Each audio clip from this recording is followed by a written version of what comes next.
Sulod sa upat ka adlaw, formal na nga naberipika ang rehistro og biometrics ni Venus Tuquero, nga residente sa Lansang Village, Barangay Opopong ning syudad. Kinahanglan kuno niyang moboto aron dili siya malakip sa lista sa mga wala nagaboto.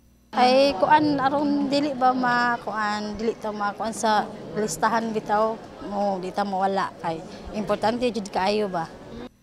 Sa impormasyon gikan sa Comelec Gensan, adunay 250 voters ang tibuok Gensan og 13,000 niini ang mga active voters nga wala pa nakapavalidate sa buhatan. Gihingos garusab karon sa Comelec Gensan nga wala sila nagkulang sa ilang pagserbisyo sa publiko aron lamang maasikaso ang mga buot magparehistro. Taas nga panahon usab ang gihatag sa mga katawhan aron maasikaso kini.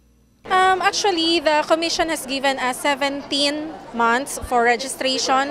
Nag-start ang atong registration last May of 2014 and nilibot na ang Comelec Gensan sa 25 ka barangays. Nalibot na nato na tanan. And some of the barangays, katong mga dagko, 1 week ta dito nagstay. Open ang atong opisina even on a Sunday, no? For 15 months na open ang atong opisina even on a Sunday.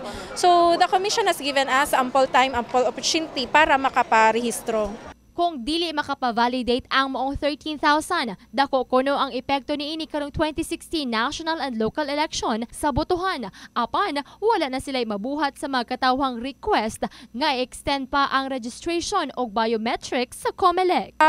All the identified registered voters nga wala pay biometrics were given, no, they are kanang furnished na with individual notices. Gisulatan sila sa Comelec nga wala sila nakapa-biometrics. So they have to come to the office to file for validation. Pahimangno na lamang sa buhatan ngadto sa wala pa nakapavalidate sa ilang dokumento nga wala sila'y kapakyasan kung ikaw mismo wala milihok aron asikasuhon ang imong katungod. Jessa Liduna, Brigada News.